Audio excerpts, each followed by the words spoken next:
So, hello everyone guys, welcome back to YouTube channel Knowledge Kida. MST CET 2025 एका अशा स्टेपकडे तुम्ही आलेले आहेत की ज्याच्यामध्ये MST CETचा रिझल्ट लवकरात लवकर इथं लागणार आहे. MST CETची अशा स्टेपमध्ये आहात ज्याची ॲन्सर की तुम्ही पाहिलेली आहे. काही जणांनी ऑब्जेक्शन घेतले असतील, त्यांना वाटलं असेल ऑब्जेक्शन घ्यायचं आहे म्हणून त्यांनी ऑब्जेक्शन घेतले असतील. ऑब्जेक्शन घेतल्यानंतर आता तुमचा आहे मेन रिझल्ट तुमचा लागणार आहे. तर रिझल्ट कोणत्या डेटला लागणार आहे MST CETचा, PCM आणि PCBचा. त्यासोबतच MST CETचं इथं तुम्हाला हे जे समोर स्क्रीनवरती दिसत असेल ते आहे तुमचं स्कोर कार्ड. म्हणजे जेव्हा तुमचा इथं रिझल्ट लागत असतो, रिझल्ट डिक्लेअर होत असतो MST CETचा, तर ऑनलाईन तुम्ही हे तुमचं स्कोर कार्ड डाउनलोड करू शकता. तुमची एक मार्कशीट म्हणू शकता त्याला, ते तुम्ही डाउनलोड करू शकता, पाहू शकता जेव्हा तुमचं इथं रिझल्ट लागत असतो. तर तुमचं जे स्कोर कार्ड जे म्हणजे मार्कशीट असणार आहे PCM किंवा PCBची MST CETची, ती कशी असणार आहे, कसे तुमचे पर्सेंटेज असणार आहेत, हे ॲक्च्युली प्रॅक्टिकलमध्ये मी तुम्हाला दाखवणार आहे या व्हिडिओमध्ये की नेमकं कसं असणार आहे तुमचं मार्कशीट स्कोर कार्ड. कारण की तुम्ही तर पहिल्यांदा CET वगैरे दिली ना, तर स्कोर कार्ड पाहण्यासाठी तुम्ही नक्की ते एक्सायटेड असाल. तर कशा पद्धतीचं स्कोर कार्ड वगैरे असते, कसे पर्सेंटेजची सिस्टीम तुम्हाला इथं दिली असते, ते सगळ्या या व्हिडिओमध्ये मी तुम्हाला सांगणार आहे. त्यासोबतच इम्पॉर्टंट म्हणजे MST CETची जे तुमची रिझल्टची डेट आहे, MST CETचा रिझल्ट कोणत्या डेटला लागणार आहे, ते सुद्धा या व्हिडिओमध्ये मी तुम्हाला इथं सांगणार आहे. ठीक आहे, तर पहा व्हिडिओमध्ये पुढे जाऊया. बट त्या अगोदर मोस्ट इम्पॉर्टंट म्हणजे पहा की आता तुमचा MST CETचा रिझल्ट लागणार आहे आणि आय होप की पुढच्या महिन्यामध्ये नेक्स्ट मंथमध्ये ॲडमिशन स्टार्ट होतील आणि तुम्हाला तुमचं आता करिअर बनवायचं आहे. आता तुमच्यापैकी काही जण असे विद्यार्थी असतील की त्यांना त्यांचं करिअर AIमध्ये बनवायचं असेल, आर्टिफिशियल इंटेलिजन्समध्ये. ओके, तर माझ्या मते एक स्कूल आहे की जिथं तुम्हाला एंटायर करिक्युलम हा AIच्या जवळपास तुम्हाला बघायला मिळतो आणि तुम्हाला फक्त त्या स्कूल कॉलेजमध्ये फक्त रोबोट्स बनवणे नाही, AI टूल्स नाही, तर भरपूर काही तुम्हाला तिथं शिकवल्या जाणार आहे. ओके, तर हे कॉलेज असं आहे की तिथं फक्त 4 वर्ष फक्त तुम्हाला थेअरी नाही, तर थेअरीसोबत तुम्हाला तिथं practically app building like Hotstar, creating databases like IMDb, training AI models and prototyping automation system, हे सगळं तुम्हाला तिथं प्रॅक्टिकली अनुभवायला मिळणार आहे. आणि इंटरेस्टिंग म्हणजे फ्रॉम डे 1 पहिल्या दिवसापासून तुम्हाला कोडिंग शिकवल्या जाईल तिथं व you can start paid internship in just starting 6 months. Okay, आणि तुम्हाला तुमची जी BTech डिग्री मिळणार आहे ते UGC अप्रूव्ड अजिंक्य DY पाटील युनिव्हर्सिटी इथून मिळणार आहे. ओके, आता हे कॉलेज नेमकं कोणतं आहे, तर या कॉलेजची एंट्रन्स एक्झाम आहे. तुम्हाला त्यासाठी रजिस्ट्रेशन करावं लागणार आहे आणि याच्याबद्दल अजून तुम्हाला डिटेल्स पाहिजे असतील तर याची तुम्हाला लिंक या व्हिडिओच्या डिस्क्रिप्शनमध्ये मिळणार आहे. तिथं जाऊन तुम्ही या एंट्रन्स एक्झामसाठी रजिस्ट्रेशन करू शकता. लिंक डिस्क्रिप्शनमध्ये आहे, तुम्ही इथं चेकआउट इथं नक्की करा. तर चला आपण आपल्या पॉईंटकडे इथं येऊया. मेन टॉपिक म्हणजे MST CETचा रिझल्ट आणि मार्कशीट.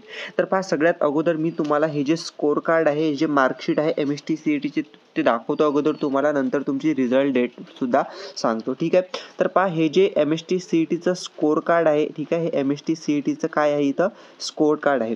आता हे जे स्कोर कार्ड आहे ना विद्यार्थी मित्रांनो, हे 2020चं आहे. ठीक आहे, बट काही प्रॉब्लेम नाही. हे जे स्कोर कार्ड आहे 2020चं जरी असलं तर तुमचं जे स्कोर कार्ड आहे फॉर्मॅट त्याचा सेम असतो. 2021, 22, 23, 25, 24 इथं जवळपास सेमच तुमचं इथं काय असणार आहे, स्कोर कार्ड इथं असणार आहे. ठीक आहे, तुमचे पर्सेंटेज वगैरे कसे असतील ते सुद्धा तुम्हाला मी इथं सांगतो. ठीक आहे, तर जेव्हा तुमचं इथं येणार आहे स्कोर कार्ड, तर त्यामध्ये पहा काय काय डिटेल्स तुम्हाला इथं बघायला मिळतील. तर सगळ्यात अगोदर MST CETचा रोल नंबर, ॲप्लिकेशन नंबर, तुमची कॅटेगरी कोणती आहे, तुमचं कॅन्डिडेट नेम, तुमचं name, father's name, okay, candidate last name, mother's name, आणि तुमची इथं फोटोग्राफ असतो, तुमची इथं सिग्नेचर असते. हे सर्व डिटेल्स मी इथं लपवलेले आहेत, हाईड केलेले आहेत, ठीक आहे, प्रायव्हसी म्हणून. तर पहा त्यानंतर आता जो तुम्ही एक्झाम दिलेली असेल, ठीक आहे, जसं आता समजा इथं PCM दिलेली होती समजा, तर PCMचं इथं काय आहे, स्कोर कार्ड आहे. पहा पर्सेंटेज नेमके कसे येतात, हेच माझं मेन उद्देश म्हणजे काय दाखवायचं तुम्हाला, पर्सेंटेज. ठीक आहे, तर पहा पर्सेंटेजचा स्कोर कसा येतो. ठीक आहे, जसं आता फिजिक्स आहे तर फिजिक्सचे पर्सेंटेज इथं पाहू शकता 81.2 2143271 हे पर्सेंटेज झाले एका स्पेसिफिक फिजिक्सचे. त्यानंतर केमिस्ट्रीमध्ये पहा 95.475224, ठीक आहे. त्यानंतर मॅथमॅटिक्सचे पर्सेंटेज पहा 84.03500732, ठीक आहे.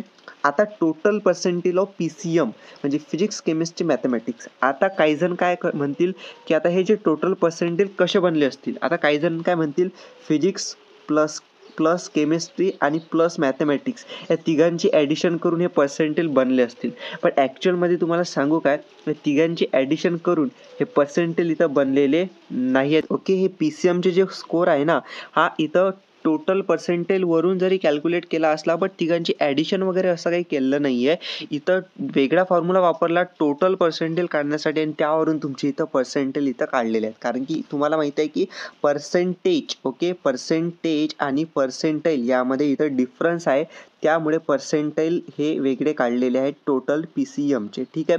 तर हे तुमचं अशा पद्धतीचं स्कोर कार्ड असतो, तुमचं मार्कशीट असते MST CETची, जे सुद्धा 2025ला यावर्षी येणार आहे. तर याच टाईपची ती इथं असणार आहे. ओके, आता पहा तुमची रिझल्टची डेट नेमकी कोणती असणार आहे. तर पहा आता जसं तुम्हाला माहिती आहे MST CET PCMची सुद्धा आन्सर की आणि PCBची सुद्धा आन्सर की आलेली आहे, ठीक आहे. जवळपास 25 ही लास्ट डेट होती तुमची सबमिशन करायची ऑब्जेक्शन PCMच्या आन्सर कीसाठीची, ठीक आहे.